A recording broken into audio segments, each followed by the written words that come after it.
Hi welcome to our channel. ఈరోజు మన recipe వచ్చి ఎగ్స్తో అండి. కేవలం 10 నిమిషాల్లో మనం ఈ కర్రీని అయితే ప్రిపేర్ చేసుకోవచ్చు. చాలా టేస్టీగా కూడా ఉంటుంది, తక్కువ టైంలో అయిపోతుంది.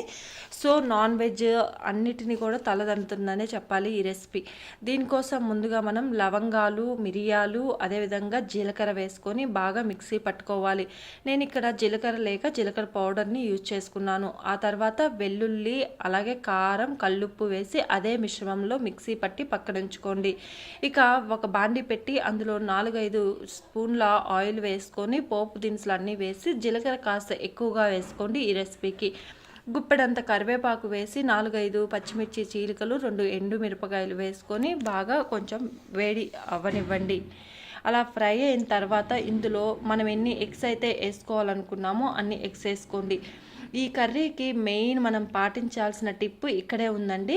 ఇలా ఎగ్స్ అన్నీ వేసుకున్న తర్వాత వెంటనే కలయి తిప్పకూడదు. అలా కలయి తిప్పారంటే ఎగ్ బుర్జీ అయిపోతుంది, చిన్న చిన్న ముక్కలుగా వస్తుంది. ఈ కూరకి అంత రుచి రాదు.